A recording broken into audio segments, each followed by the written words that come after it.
সম্মান চেয়ে পাওয়া যায় না, এটিকে অর্জন করতে হয়। সেই ব্যক্তিরই এই জীবন সার্থক হবে যে চলে যাবার পরেও তার নাম সম্মানের সাথে নেওয়া হবে। নমস্কার, আমি পূবালী গুহ শাস্ত্রী। আপনারা দেখছেন the star of astrology channel.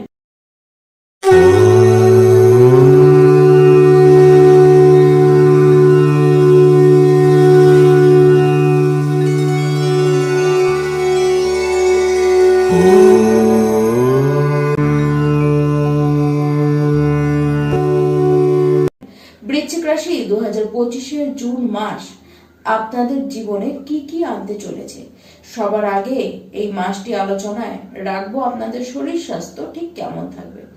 দেখুন, এই মাসে বিশেষ করে খেয়াল রাখতে হবে নিজেদের খাবার দাবারের বিষয়টিতে।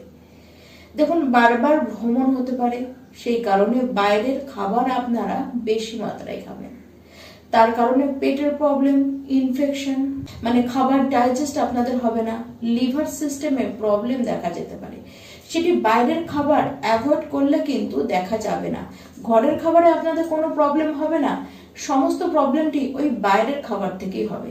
আর একটু স্কিনের প্রবলেম আপনাদের হবে, বিশেষ করে 6 জুনের পর থেকে স্কিনের র্যাশ, ইচিং এইসব দেখা যাবে। তবে যাই হয়ে যাক না কেন, বড় কোনো সমস্যা আপনাদের কিন্তু হবে না। একটু যদি মেনে চলতে পারেন তাহলে সমস্যাগুলিকে আর সমস্যা আপনাদের কিন্তু মনে হবে না। যারা বৃশ্চিক রাশির শিক্ষার্থী রয়েছেন, এই মাসে পড়াশোনায় কিন্তু খুব একটা আপনাদের মন বসবে না। তার সাথে সিদ্ধান্ত নিতেও আপনাদের কিন্তু সমস্যা হবে। কোথায় ভর্তি হবেন, কি বিষয় নিয়ে পড়বেন, এই সমস্ত কিছুতেই দেখবেন সমস্তভাবে কাজগুলি এগিয়েও যেন কোনো না কোনো অদৃশ্য বাধার কারণে আপনাদেরকে সেই পিছিয়ে আসতে হচ্ছে। সেই কারণে আমি তো বলবো এই মাসটিতে আপনারা থেমে যান। নেক্সট মাস এর জন্য কিন্তু অনেকটাই ভালো। কারো কথা না শুনে, একটুও ধৈর্য না হারিয়ে যদি একটু বেশি আপনারা সময় দেন, তাহলে দেখবেন সমস্ত কিছু স্মুথ ভাবে ঠিকঠাক গতিতে এগোচ্ছে। এবার আসি যারা বৃশ্চিক রাশির রিলেশনশিপে রয়েছেন। দেখুন, প্রথম সপ্তাহটিকে বাদ দিলে তারপর থেকে কিন্তু অবস্থান অনেকখানি ভালো থাকবে। সম্পর্ক আপনাদের দুজনের মধ্যে ভালোই থাকবে, তবে আপনার যে লাভ পার্টনার রয়েছে তার মধ্যে একটু বেশি মাত্রায় জেদ দেখা যাবে। আর দুজনেই কিন্তু রাগ দেখাতে কেউই ছাড়বেন না। তবুও বুঝবেন, আপনিও বুঝবেন, সেও আপনাকে বুঝবে। সম্পর্কটিকে মানিয়ে গুছিয়ে টিকিয়ে নিয়ে যাবেন দুজনে মিলেই। তবে সে যতই রাগ দেখাক না কেন, আপনি কিন্তু তাকে কন্ট্রোল করতে পারবেন। তবে 15 জুনের পর থেকে নিজের উপরেও দায়িত্ব রইল, আপনার নিজের বাণী যেন তাকে হার্ট না করে দেয়, সেই বিষয় কিন্তু খেয়াল রাখুন।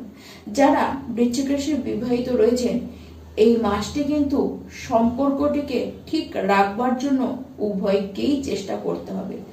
দুজনেই দেখবেন দুজনের মধ্যে কোথাও যেন একটা ডিস্টেন্স, একটা গ্যাপ তৈরি হয়েছে। সেই গ্যাপ আপনাদের মানসিকও হতে পারে। তবে হ্যাঁ, দুজনে মিলে কোনো ব্যবসা সংক্রান্ত বিষয় বা কোনো প্ল্যানিং আপনারা করবেন। তবে হ্যাঁ, ঠিক ওই প্ল্যানিং করতে করতেই দেখবেন আপনাদের মধ্যে ঝামেলা কিন্তু সৃষ্টি হয়ে গেল। একে অপরকে একটু যে বুঝবেন, একটু যে শুনবেন, ঠিক এই জায়গাতেই আপনাদের দেখা যাবে বাধা। আপনার যে লাইফ পার্টনার রয়েছে তার মধ্যে ইগো বেশি দেখা যাবে, আর আপনি দেখাবেন তাকে রাগ। আবার দুজনে মিলে একত্রে আপনারা কোথাও কিন্তু ঘুরে আসতে পারেন। তবে হ্যাঁ, আপনার জীবন সঙ্গী স্বাস্থ্যের কারণে আপনাদেরকে কিছুটা চিন্তায় পড়তে হতে পারে। কাজের কারণে বারবার বাইরে যাত্রা হবে, ব্যবসার কারণেও আপনাদেরকে বাইরে যাত্রা করতে হতে পারে, বিদেশ ভ্রমণ পর্যন্ত হতে পারে। পয়সা আপনাদের কিন্তু আসবে, তবে সেটিকে কি করে ধরে রাখবেন এটি কিন্তু একান্তই আপনার ব্যাপার। আবার পয়সা বেশ আপনাদের নষ্ট হতে পারে, সেটি বাড়ির কোনো বয়স্ক বা সন্তানের চিকিৎসার কারণেও আপনাদের কিন্তু ব্যয় হতে পারে।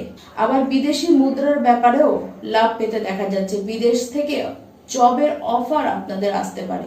দেখুন, 15 জুনের আগে আগে চাকরি পাবার সুযোগ, বিশেষ করে সরকারি চাকরি পাবার সুযোগও কিন্তু রয়েছে। তবে 15 জুনের পরেও চাকরি পাবার সুযোগ রয়েছে, কিন্তু সেক্ষেত্রে সরকারি চাকরি পাবার ক্ষেত্রে কিছুটা অসুবিধা কিন্তু আসতে পারে। তবে আগে যতটা কাজে বাধা আপনাদের ছিল, এই সময় কিন্তু বাধা অনেকখানি কাটতে দেখা যাচ্ছে। গোপন শত্রু কিন্তু বাড়বে। তাই আপনারা চোখ বন্ধ করে কাউকে বিশ্বাস করবেন না, আর একেবারে সোজা সাপটা হয়ে কারোর সাথেই মিশতে যাবেন না। একটু অতিরিক্ত বোল্ড স্বভাবের থাকতে দেখা যাবে আপনাদের, যেটি আপনার জন্য একেবারেই কিন্তু কাম্য নয়। 15 জুনের পরে কাজের বোঝা যেমন আপনাদের উপরে বাড়বে, তেমন বাড়বে ভ্রমণ, বাড়বে আপনাদের ইনকামও। ইনকাম থেকে যে সুখ সেটি আপনারা কিন্তু এই মাসে পাবেন, বেশি লাভও আপনারা পাবেন। তবে ব্যবসার হাল প্রথম সপ্তাহে বেশ ভালোই দেখা যাচ্ছে। বিশেষ করে যারা কমিউনিকেশন বেসড ব্যবসা করেন তাদের অবস্থান প্রথম সপ্তাহে বেশ ভালো হলেও তারপরে গোটা মাস জুড়ে মধ্যম অবস্থান। দেখুন, ব্যবসায় যারা রয়েছেন আপনাদেরকে হার্ড ওয়ার্ক করতে হবে এবং বারবার কাজের কারণে আপনাদের কিন্তু ভ্রমণ হতে পারে। দেখুন, বুদ্ধি আপনাদেরকে সজাগ ভাবে রাখতেই হবে। আর ব্যবসায় বলুন, যে কোনো কাজেই বলুন, নিজের কাজটিকে সঠিকভাবে অবশ্যই করতে হবে। আর প্রত্যেকটি বৃশ্চিক রাশির ব্যক্তি আপনারা এই মাসে হনুমান চালিসা তো রোজ পাঠ করবেন, তার সাথে বিষ্ণু সহস্র নাম প্রত্যেকটি দিন একবার অন্তত শ্রবণ করুন এবং সূর্যদেবের উদ্দেশ্যে প্রত্যেকটি রবিবার করে সূর্যার্ঘ্য আপনারা দান করুন। নমস্কার।